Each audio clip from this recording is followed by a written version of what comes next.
Dallas negativity that's in this town sucks. You homer!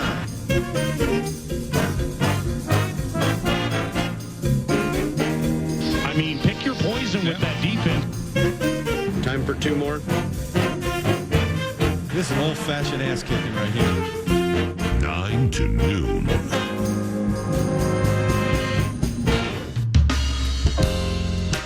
Hey, all right, let's lament that L last night. Western Conference Finals, Game 1, Timberwolves and the Dallas Mavericks. Good morning. This is 9 to noon, and it's 9:01. Kyrie, why you got to be part of the Captain Cool Covenant? Towns makes the catch, fires the three. It's no good, and Washington has the rebound for Dallas. 2:30 left to go, opening quarter. 7-0 run here. Kyrie, a drive to finish off the glass, and he got fouled. Flattened. And he'll head to the free throw line for an and one when we come back. Alas, we have an answer. It's Carl Anthony. It's this guy. Kyrie misses a pull-up 8-footer. Rebound tapped around. Finally, Rudy's got it. He got hit in the face. No call. The Wolves got a 3-on-2. Right side, Jaden. He'll line up for the three ball. Buried again! Jaden McDaniels was 6 for 8 on his corner threes the last two games. He's gone for 20 or more in 2 straight. That's the first time he's ever done that in 2 straight games in his career. Kyrie, Jaden, Kyrie. Kyrie, come on, man. See if that's costly. THJ will inbound. Tim Hardaway Jr. Midcourt, Washington, right side, Kyrie. He's got it right in the lane, got bumped, floats up the shot, hits it, and that will cost the Wolves. It's going to cost them 3 points with 0.7 of a second left and a foul called against Jaden McDaniels. That's going to be his second. And to counter Kyrie joining the Captain Cool Covenant, noted Timberwolves scorer Jaden McDaniels did it again. And to the corner, McDaniels slipped a bit, still maintained the dribble across the lane. Tough shot, floats it up off the back iron. No, Jaden attacks the glass. Oh, yes, slam follow. Jaden with 2 more is up to 19. He's hunting for his 3rd straight 20-point game, something he's never done in his NBA career. During a sea of strange and bad decisions and indecisiveness, you know who becomes the identity late? It's this guy. Nikhil, Jaden, Nas, Rudy, and Mike on the floor for Minnesota. Luka fades, left angle 3 is good. He has scored 7 straight points, and Dallas has the lead, 91-89. Those Mavericks fans, either locally infiltrating the bit or traveling in from south, infiltrating the Covenant. You know, the ones by the Mavericks tunnel with the shiny belt buckles and the 10-gallon hats. They weren't booing. They were Luka-ing. Dallas has it in the 2-point lead. The inbound comes to Luka. Matched up against Jaden McDaniels, 35 feet out, right side. Works to the middle of the floor, now crosses over. Jaden knocked it away. Luka gets it back, 7 to shoot. Right of the lane, fades on a 14-footer and sinks it. 106-102, 49.3 seconds left. Alan Horton, Jim Peterson on the call, and you heard all of that on FM 100.3 KFAN, your home for everything funky and fun, including the 9 to noon radio show. This is the Love Covenant, and I'm Paul Allen. The producer is Eric Nordquist, and personally speaking, can't speak for the tandem, can't speak for Rube Nation. Everything is going to be fine with the Minnesota Timberwolves. They are going to win Friday, and this is going to be an outstanding series. Talkbacks to amplify or deny, if you are so inclined. You know, the talkback machine. Eric, good morning. And good morning. What's the proper route to leave talkbacks? If you're listening via the iHeartRadio app, just hit that microphone and give us up to, as in maximum, 30 seconds, and I'll listen to them. Negate any FCC violations, throw them on the radio, and we will either amplify or deny our way through this thing en route to Game 2. Everything for the Minnesota Timberwolves being fine in this Western Conference Final series will be shared and defined during the course of the radio show. But let's start here. Their on-ball perimeter defense was bad in the first half, and that's the only way to put it. It was bad because the standards are high. On-ball perimeter defense. And the belief is, given it's not up to their standard, last night, that's something that has occurred during the NBA playoffs for the Wolves, and it's been fixed. And that's the expectation from 9 to noon. The porous on-ball defense and the bad decisions that were made last evening in a spine-tingling, wonderful basketball game overall led to so many easy shots and an unacceptable 62 points allowed in the paint to the Dallas Mavericks. Oof. In the paint, in the key state of hockey, the painted area by the basket where it's easiest to make shots, the mouth of the NBA net. That absolutely will change Friday night. I'm not saying needs to change. I'm saying it will change because the past performances of this Minnesota Timberwolves basketball team are bearing fruit during the course of the playoffs, and we'll get to that during the course of the show too. The on-ball, the defensive identity of this team will reemerge with off mistakes that were made last night, I believe, Friday, and they'll even the series, and largely because of that. Now, I stick by what I say, despite the L. That was a wonderful basketball game last night. I mean, granted, we lost, and as you'll hear shortly, by Finchy Faith, he savages how things were handled offensively down the stretch. But holy cow, Nordo, that was a wonderful, wonderful game, and good morning. Good morning. It was an awesome game, and to be honest, leading into this, talking about how different this series was going to look, just functionally based on how the Mavericks operate versus Joker and Jamal Murray and the Nuggets. A lot of those things came true last night. Yeah. And holding them, you mentioned bad on-ball defense. I thought they put them in bad spots with threes a lot throughout the night last night. Now, the other end of that is that they were getting to the hoop with reckless abandon and Kyrie. Problem. I got some questions to ask, whether it's you and later on throughout the show. Mm-hmm. I don't know how you handle that freaking heat-seeking missile of poise, composure, maturity, and playmaking ability that is Kyrie. Yeah. But if he's going to keep getting the and ones and getting to that hoop like a rocket, as he did last night, that's going to lead to negative conversations moving forward. It was, overall, awesome basketball game. Awesome to see Jaden. Awesome to see a redemption tour starting for Kyle Anderson last night, making shots when the team needed it. Awesome game. We'll talk about some things at the ends of quarters and halves. You'll hear that from the coach as well as at the end of the game last night that need to improve, and I just got to have faith in Finchy that it does. And by the way, I'm seeing it again on ESPN, and I'm sick of it, man. Bad move for Anthony Edwards to call out Kyrie before game one. When in the hell did Anthony Edwards call out Kyrie Irving? Well, it was... I know exactly what it is. It's after game 7 when he said, "Here comes Dallas, and I got Kyrie." Yeah. Okay. I don't see him calling him out. And I got Kyrie.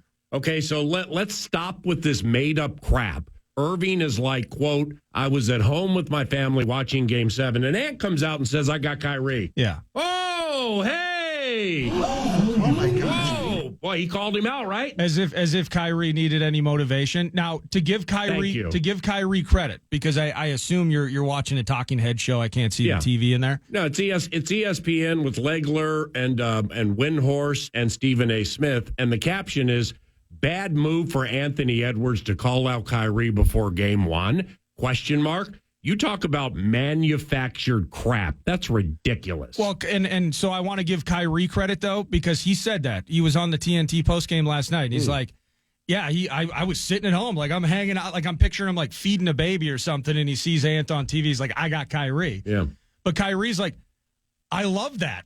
That's why we love Ant." That's an actual quote. That's why we love Ant. Right, but that's not calling somebody out. No, he's like, "Kyrie's washed up, I got him." That's calling somebody out. Right. I mean, whether it's the TNT pre-half or post or what I'm seeing now, does everybody expect, like, if Anthony is asked about the next series and he says, "I got Kyrie," I mean, the alternative is nobody guards Kyrie. So, or the alternative is we just, well, you know what? I mean, he's so good and he's so polarizing and he's just so dominant with that NBA championship ring that, you know what? We're just not going to talk about him for fear that to an already great player, one of the great ball handling guards in the history of the NBA, we're just not going to talk about him for fear we put that chip on the shoulder of Kyrie Irving, a player who doesn't need a freaking chip on a shoulder Tim Hardaway Jr. needs a chip on a shoulder to be called out so the skeletal remains come to life.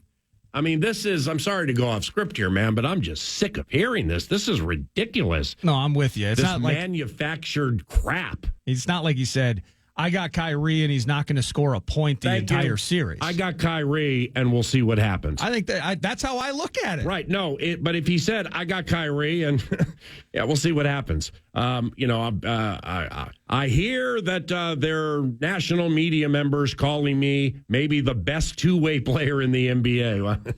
Game one, I got Kyrie and he's about to find out. That's calling somebody out. So come on, man. Grow up and wake up. The last time Dallas beat us, Kyrie and Luka went for 69. Last night it was 66. That's a developing common thread. Another common thread, drive and kick, drive and kick, drive and kick.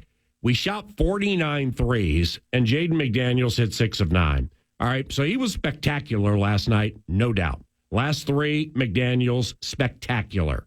But can Jaden McDaniels scoring like that be counted on as a common thread?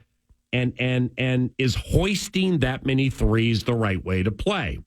With Jaden, I'd say yes. The answer is yes, because we now have 3 races or 3 games of past performances where he's averaging 23 points per game the last 3. So that's become an offensive common thread. And they've won 2 of those 3 games. So I'm not seeing any reason that should stop. When Dane Moore joins us around the corner, then the professor of hoopology and the Sultan of Smug in the final hour, you fire those questions at him. It's like after the game, you're going to hear it here shortly. Finch was asked about the massive amount of 3-point shots we hoisted, 49. And he's like, he was cool with it. And I'm not second guess guy because he and they know 1,000 times more about it than me. And he was like, we even could have shot more. I'm not a fan of that. Because you're not going shooting 49 three-pointers. You're not going to hit 50%. They hit like 36, 37%. And the problem with three-pointers and missing is the bounces are generally long. Yeah. All right. Now, last night was it's possession over when you miss a lot of times.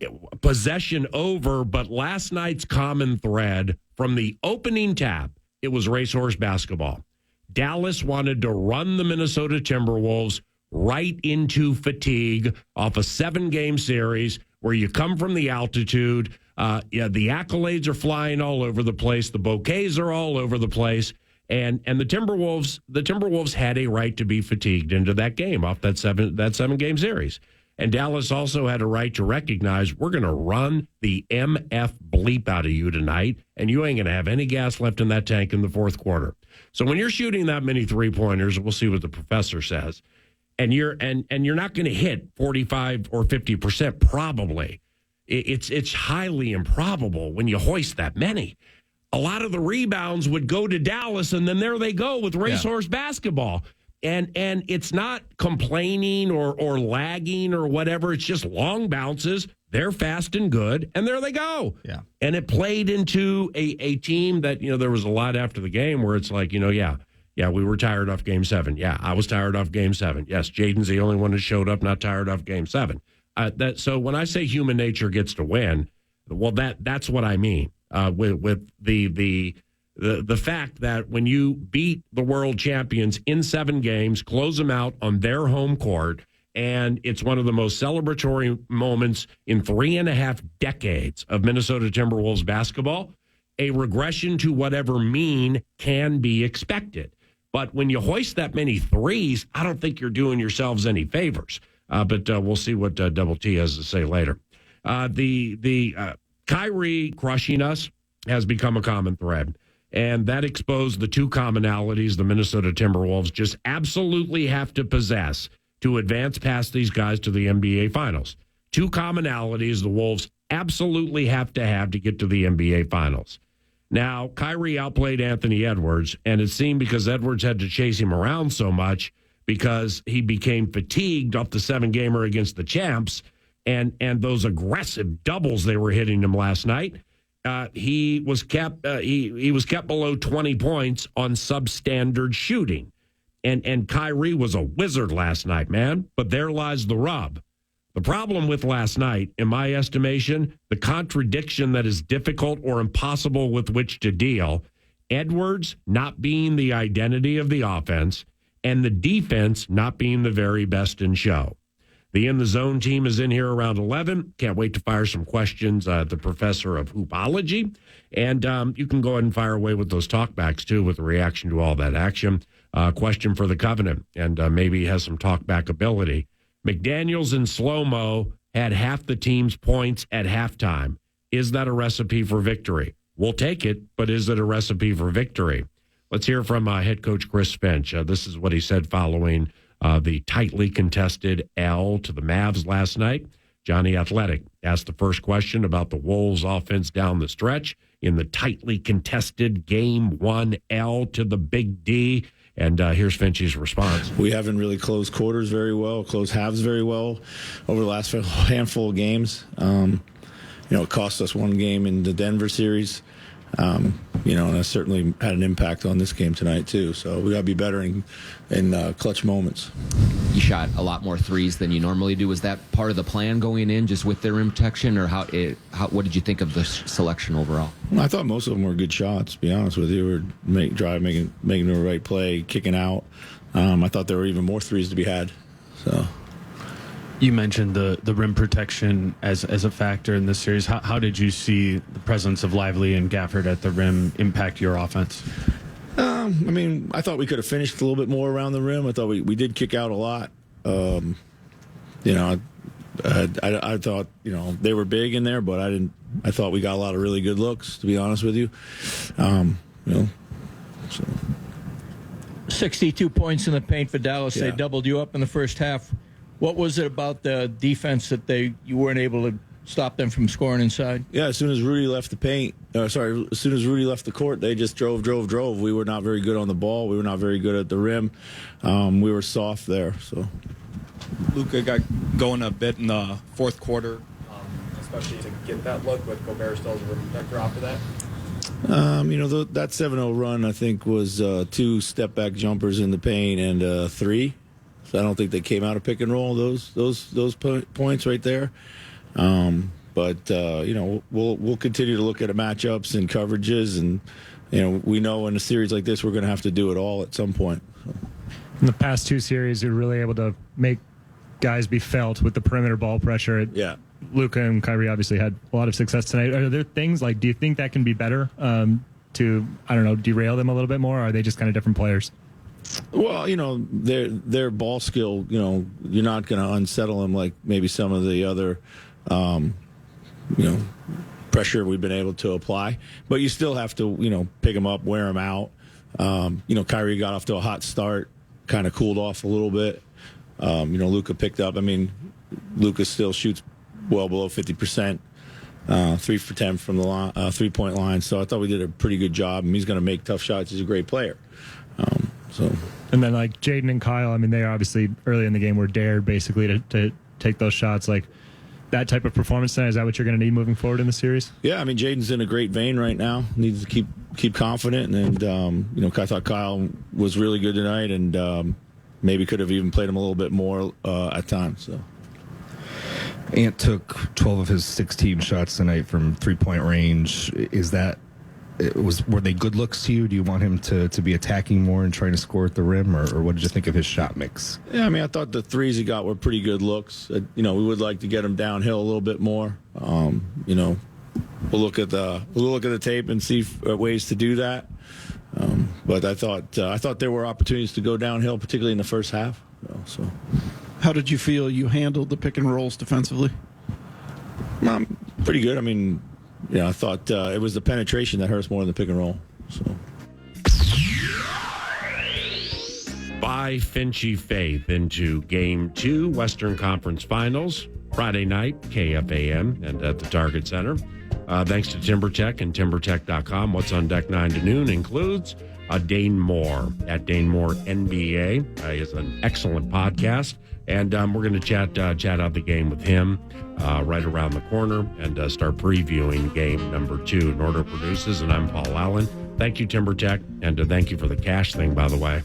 The Fan and BigDeck.com want to give you a chance to put $1,000 in your hand with the National Cash Contest. Just use the keyword HAPPY and use that at KFAN.com. You might win $1,000 with the keyword HAPPY at KFAN.com. Rodeo.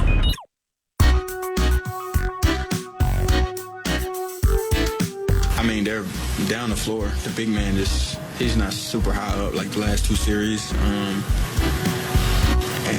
we didn't really know what to expect. I mean, so came off and was open a bunch of times and took the shots, and I'll make them next time. I live with it.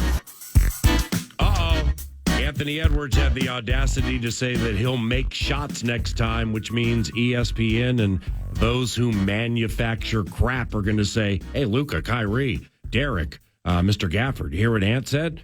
So let's get some drama going, but let's get some NBA conversation going with one of our favorites. His name is Dane Moore. Find him on Twitter at Dane Moore NBA. Please follow him as 9 to Noon does. And it's the Dane Moore NBA podcast, which popped about 35 minutes ago via his Twitter feed at Dane Moore NBA. Dane, Paul Allen, good morning. How are you? What's up, man? I like that you played that clip right off the top because I think that's a big part of what's different. And Ant talking about where the big is positioned in this game. Yeah, I agree. But I'm concerned with this, and maybe I'm not seeing it clearly. So take me deep if I'm not. But the manufactured calling out of Kyrie by saying, here comes Dallas, I got Kyrie. And they're like, I was just looking at ESPN, and it's like, Edwards calls out Irving. Did that factor into? He did not call out Kyrie Irving. And it's such crap, don't you think? I mean, man, welcome to the Western Conference Finals. This is what it is, man. We got there is more. I've covered the team for 7 years. There's more national media people at the game last night than have been at the 300 games at Target Center that I've covered in my career. And, I like a lot of those people. Most of those people have no freaking clue what they're talking about when it comes to the Minnesota Timberwolves, so they didn't watch them. They didn't watch them play. And so you're going to, there's this hyper focus on Ant, and you're going to, it's the manufacturing factory. I don't know. This is how the national media works. What happened to the Wolves defense last night? As confused in a close game as we've seen this postseason. Defensively, I don't know, man. I'm more concerned about the offensive side of the floor. I mean, never mind. We could talk about Luka and Kyrie. That's a big part of this. Jaden was great on both sides of the ball. And I think we learned in this game that he's the one who has to guard Luka. I think there was a lot of the idea of, you got to put some size on Luka after Lou Dort did a good job on him, which means, if that's the way it's going to be, it would need to be Anthony Edwards. I don't want Ant to guard Luka Doncic at all. I don't really want Ant to guard Kyrie Irving at all, because when he's guarding those guys, they're gonna beat him one-on-one. He can't just do his superpower one-on-one defense sort of thing. And it's going to wear him down. That's what he talked about after the game numerous times, was how tired he was, how tired the team was. If he's going to be tired, he can't be guarding those two guys. And I'm not even sure, even if he was not tired, that he would be a great option there, particularly against Luka, who's just going to kind of wrap him into his web and draw those fouls. And Ant's going to be like, wait, that's not a foul. But it is, because that's how Luka plays. So I want this to be more of an offensive series for Ant, and I want some other guys to step up to take as many minutes as possible on Luka and Kyrie. Okay, now using what's called drop coverage on defense, and we heard it a lot on the TV and radio broadcast. Trent Tucker was in studio with me a couple of days ago, and he broke it down like an NBA champion knows how to break it down. So drop coverage on defense and versus screen set for mostly Kyrie and Luka. Too frequently, in my estimation, the screener was open on the roll, or sometimes on the same play, the shooter was open off the pick. Yeah, it was maddening. What the heck, man? I think the biggest thing here is it was such a different look for. Are you talking about how Dallas was guarding the Wolves? No, or how the Wolves guarding Dallas and a drop coverage like approach where it's like the roller would be open and then would score, because Luka is one of the great mid-range guys in the history of the NBA, or a bad decision would be made and somebody would be left open for a wide three. I got you. Yeah. I mean, well, Luka gets to that. Like, that's the thing. There's like, she's going to get to the middle of the floor there, even if you play the big up in coverage, right? We often, call it or Finch calls it the high wall, right? So it's a high pick and roll right up there, and you got Jaden on the ball, and you got Kat or Rudy up there, and Jaden and Rudy are making a high wall there. And after the game, when we were talking to the players, they're like, yeah, we were supposed to be up. But Luka does a good job of kind of finding the timing there and getting downhill, kind of forcing you into a drop, forcing Rudy to drop back a little bit or Carl drop back a little bit. And that's where the Wolves got a little bit twisted. And those are the ones where, then Luka kind of splits it and meanders his way to the opposite side of the lane, and then he's just throwing it up over his head. And Daniel Gafford or Derek Lively they're alone. I think a big part of it, too, is the Wolves weren't really bringing help into that action. They were trying to defend it just 2-on-2 and having the other guys stay home. So do you need to bring in a third guy? They call that the tag player, tagging the roller, which just means, kind of hitting the roll man as they're coming down. It's kind of like the Jokic stuff, though, last round, right? Like, do you want to bring the double? Because then he's going to find the shooters. If you bring that third guy into that action, then Luka's going to find the players in the corners. I think a big stat that stood out to me last night is Dallas only took 4 corner threes last night, only 1 in the first half. Right. Well, that's what normally happens. Once you start bringing that guy in there, they're going to find the corner shooters there. So, and whatever, it's the opportunity cost question. What do you want to give? What do you want to take away? But I think you were right to say or to bring up that probably the place to start that is just to get the big up in coverage, to have Jaden or Ant stay attached, try and keep Luka out there, because he's a nightmare at like 14 feet, man. It doesn't matter if it's Jaden, Ant, Lou Dort, all of them together. Like, Luka gets to his spots, and you need to do everything you can to push him as far away from that as possible.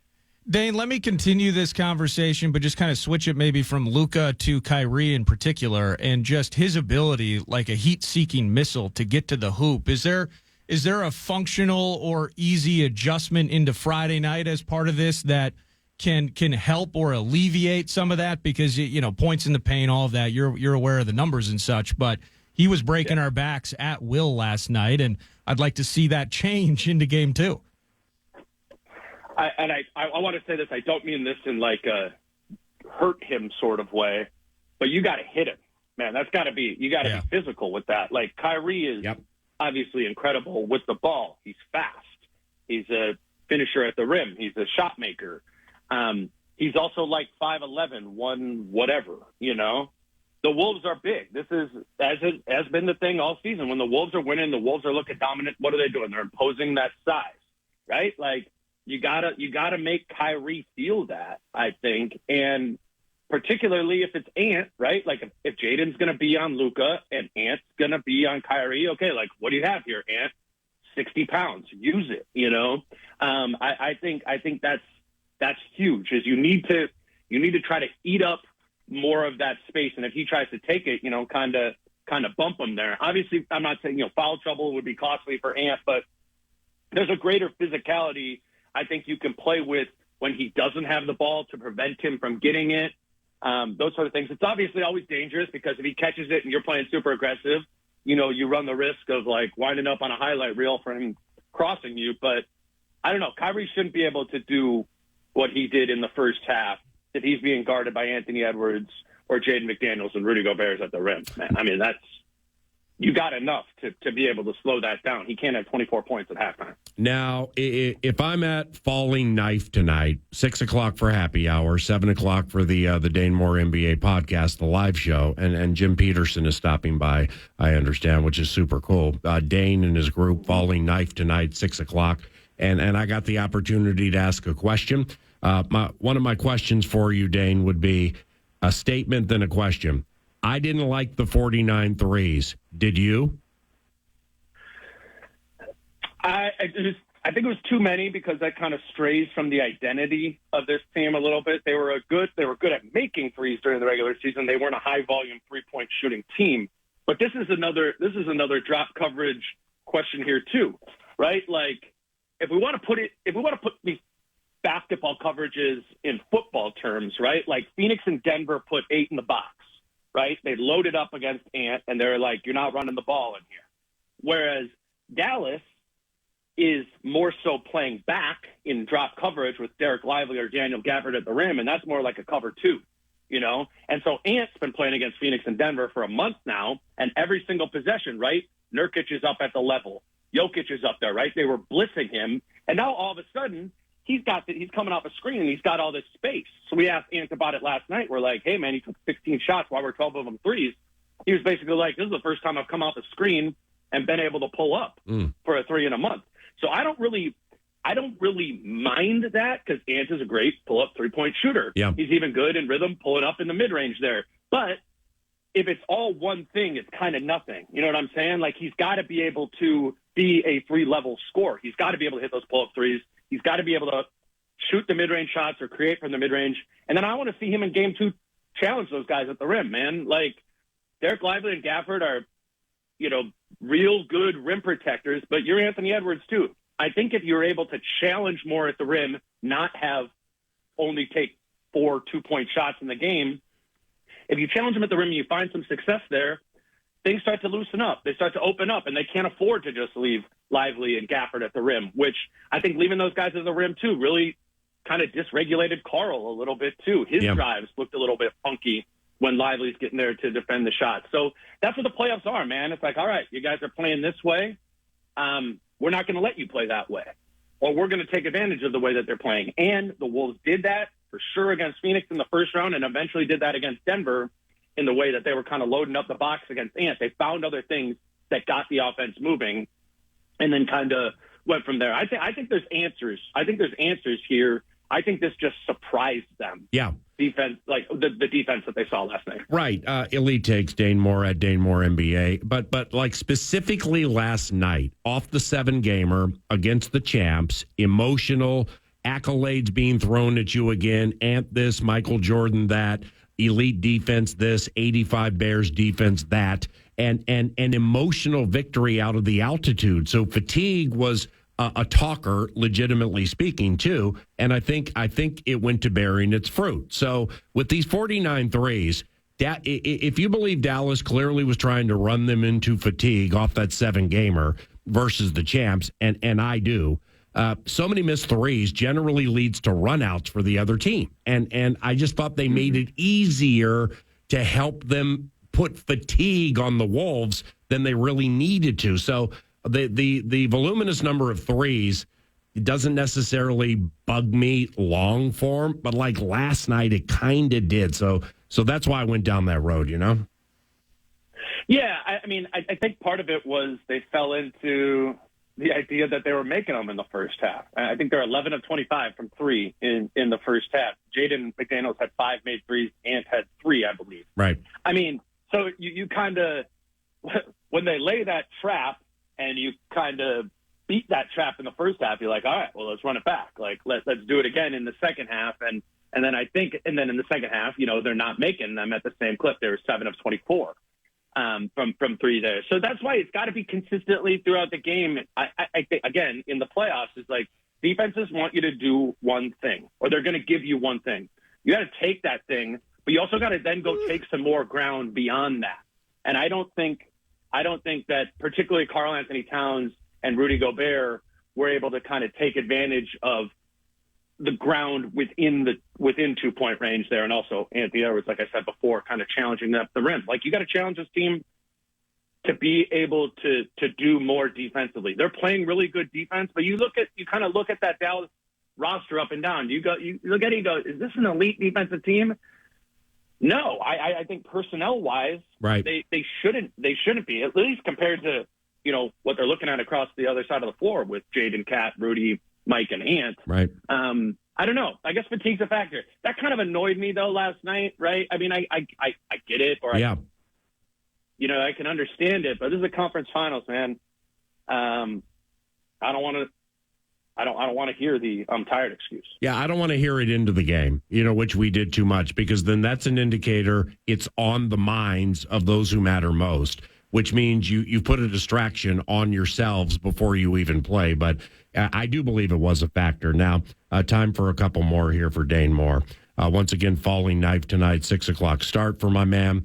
Jim Peterson will be on the scene, plus Dane's group. Falling Knife, that's in North Minneapolis, right, Dane? Northeast. Yeah, Northeast off Broadway. Got it. 6 o'clock start, Falling Knife. Don't leave home without it. You asked Finch before the game about Kyle Anderson. And Finchy expected a big game from him or a big series, and he nailed it. Now, Draymond Green said the same thing before the game, predicting Kyle Anderson would be a difference maker in the game. I mean, how's everybody seeing this so clearly of what we've seen from Slow-Mo through the postseason up to this stage? I mean, like, what led to Slow-Mo and all that first half scoring pop? It's the idea that he's a body you could throw at Luka Doncic.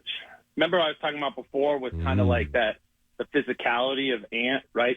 To be like Lou Dort was in the Thunder series. Like, what? That's not Jaden's game defensively, right? Like, Jaden's trying to beat you with athleticism and length. Nickeil Alexander-Walker's trying to beat you with speed and length defensively. Ant and Kyle are your only two real physical options that you can put on Luka Doncic. And we've seen that going back 2 years now since Kyle's been on this team and they've played Dallas 8 times. Like, Kyle has played more in these games because he can guard Luka a little bit. I thought what was super encouraging and kind of to your point of like, why the hell is Kyle Anderson playing? Well, we were saying that because he wasn't able to help offensively at all. He was actively hurting the offense. Well, he had 11 points in the first half tonight, had a little, 7-0 run by himself. So I think, a lot of people aesthetically don't like the way that Kyle Anderson's game looks. And offensively, it kind of bogs down the spacing. I think they need him in this series, man. And particularly if fatigue's a factor, if fatigue's going to be a factor for Ant, then he can't be guarding Luka and or Kyrie for the majority of his minutes offensively. Kyle Anderson allows you an opportunity, I think, to put Ant on, a lesser player defensively and rest a little bit. Not to mention Kyle might just be a better on-ball defender than Ant is just in general. So to that end, that's why I asked Mitch about it before the game. I'm like, this makes sense to play Kyle Anderson, but he's kind of been killing your offense going back a month now. So I think it's big that Kyle Anderson in this game, that's a real silver lining to me, was able to not hurt the offense and be able to give you another option on Luka. Lastly, I absolutely expect a Timberwolves win on Friday. Do you? I do. But I want to see what this, if they were tired, like I want to see what the full strength, full energy Wolves thing looks like against Luka and Kyrie. Were there lack of answers on those two guys about fatigue and Game 7 and everything you just said? Or was it about not having the ideal type of matchups for those guys?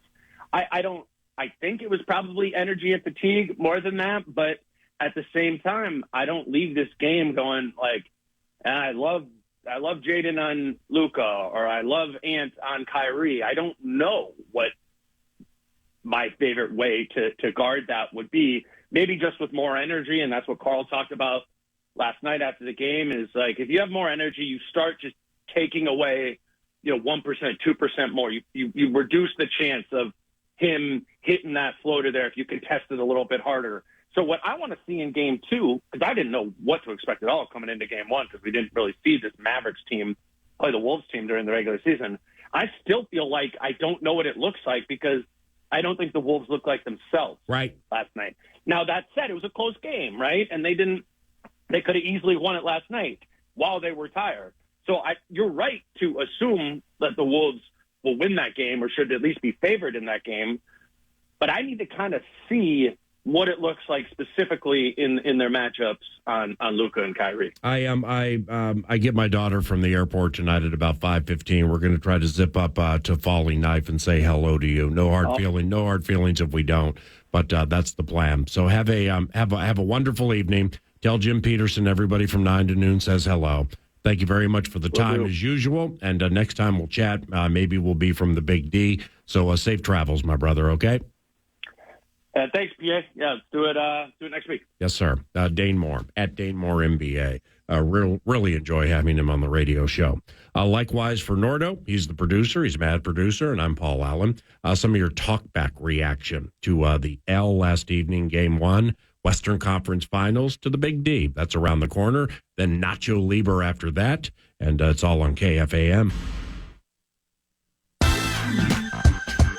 What's up, PA and Nordo?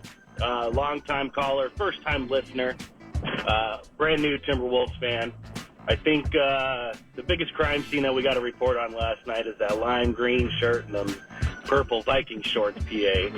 But in all seriousness, I think the Timberwolves were clearly the better team last night. A couple of those shots fall, and that's the end of it. You just can't, the third quarter ice cold streak did not help our case. My man executing bits for profit. First time listener, long time caller, whatever it was. And the lime green Timberwolves shirt, purple Viking shorts in front of a television after stoking the fire. A sneaky flight attendant catching yours truly, and then 10 out of 10 Rube moment. Really frustrated with the game last night. Went to the Twitter machine, and here they are. Fairness and Draymond Green Act, by the way. And I said it with Dane Moore. I mean, I've worked in the prognosticating business for more than half my life via horse racing. So when somebody unfurls an elite prediction, then they get credit 9 to noon. If it's Draymond Green or if it's Jimmy the Greek Schneider, God rest his soul. So FIDA, Fairness and Draymond Green Act, into the game, man. He said a big Kyle Anderson game is coming because of the way they're going to leave him open and the fact he's going to need to play because of Luka. Well done. I mean, I'm a predictions. That's well done. I mean, raise your hands if you saw a big Kyle Anderson scoring game coming at any point of last night. And I don't think many hands would be in the air waving them like you just don't care. I like the idea of him being a defender in this series, but no clue that he was going to suddenly, there was I think it was it Reggie? I heard it. I was at Freehouse doing the watch party bit, but I think it may have been Reggie who's like, it takes him 8 seconds to make that shot work, but eventually he gets it off. The bet, and speaking in by Finchy Faith parlance, is will they take the bet? He says that a lot, 9 to noon. So to wit. Nikola Jokic, all right? I mean, it's death by 1,000 cuts if you just give him the right knife. Or you let him shoot from 3.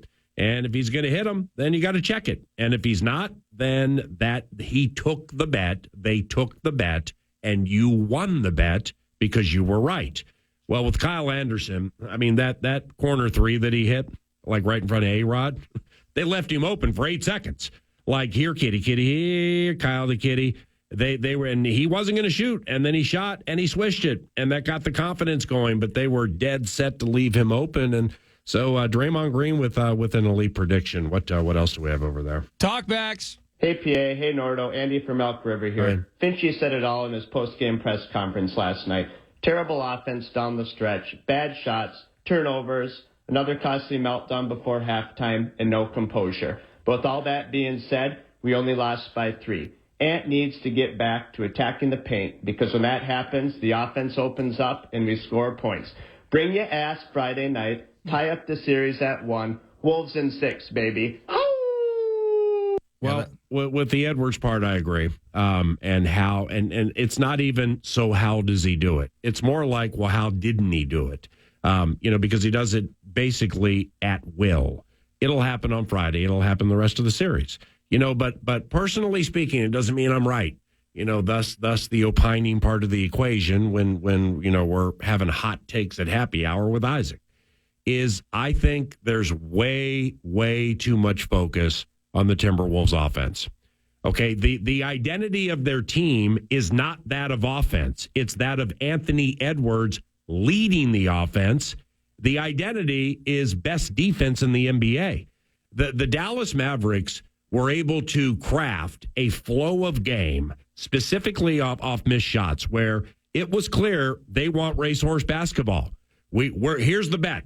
We believe off a 7-game series where you bounce the world champions and oust the best overall player in the world in Nikola Jokic and you come from altitude, and you have one less day to relax and get ready than we do, one fewer day.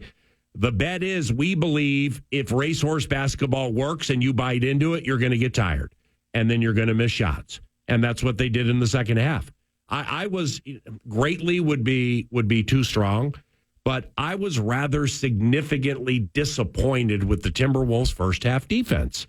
And because the defense can lead to the offense. Look at Game 7 against Denver. How'd they get back in it? Denver started missing. The Wolves clamped down on defense. The Wolves started scoring. Defense generated offense.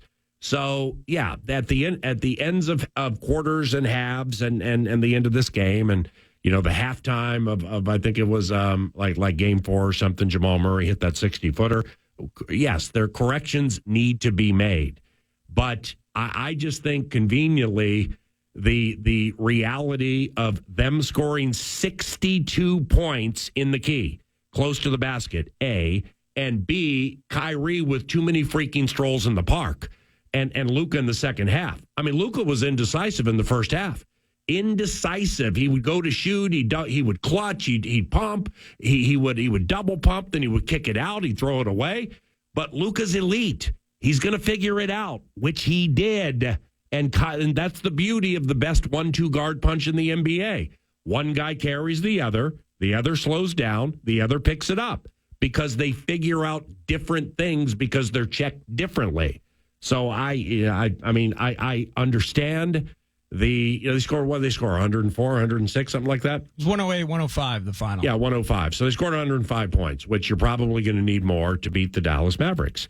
But and 108's not a fat ass number. But it's the way they were getting their points in the first half and the way they were able to dictate tempo and have the style of game, the style of play, that of racehorse basketball, work to their advantage. That really disappointed me, man. But I think, you mentioned the defense, totally with you, points in the paint, Kyrie, all of that. Kyrie, that was... I was in awe of how good he was and pissed off about it simultaneously. But you mentioned it yourself. Settling for 49 threes last night, a bit out of character, led to what? That tempo change and the runouts and all that. So that's a part of the offense. Also, in a game that's margined to the one basket, I think it is fair to look at it where it was an 8-point margin in Game 4, so you can kind of play that game with the half-court shot and all of that with Jamal Murray. But for the most part, those were lopsided games, one way or the other. This ain't going to be like that, it feels like. So in a 3-point game, that Ant foul, I think it was Ant, that led to the 3-point play by Kyrie at the end of the first half. I think you can look at that, like ending those quarters. Or you get the turnover late last night, and Jaden McDaniels, why are you not going to the rack? He jumps out of bounds and tries to throw it off of him, turns the ball over. Mm-hmm. The Conley lob, you and I were texting. I mean, it's preposterous. Bad decisions. Decisions. See, that's what, when we say bad decisions, okay, those are absolutely accurate. So what bad decisions were made defensively that the layman can't see? Or those who played it or watched it kind of know, but you don't exactly know what the scheme was? Right. I'm just saying in close games, they don't make bad decisions like that. And generally speaking. In most cases, yeah. And defensively, they were. I mean, like in the first half, right in front of the Mavericks bench, they got so jacked up on who to guard. Luka's wide open for a three, like set his feet up, dribbled, and then nailed it. Okay, that's antithetical to what we see from Timberwolves defense. And that's what I'm getting at is that the identity of this team is 1 and 1A. And this has been a 9 to noon take since they beat Phoenix Game 1. It's Edwards carrying the team to a certain extent and dominating and being a superstar. What's up, Notch? And the defense, the 85 Bears defense, the 2000 Ravens, after the second game against Denver, that might be the greatest defense performance in the history of playoff basketball, which it's probably not, but it might be. And when we bring Ben Lieber into the conversation around the corner, one of the things I'm going to bring up to Ben is I'm so wary of this team's performances when the bouquets are being thrown at them and the accolades are all over them and buckets of praise are just pouring on them. Yeah. they lose, and they get killed almost every time after that happens. This is 9 to noon.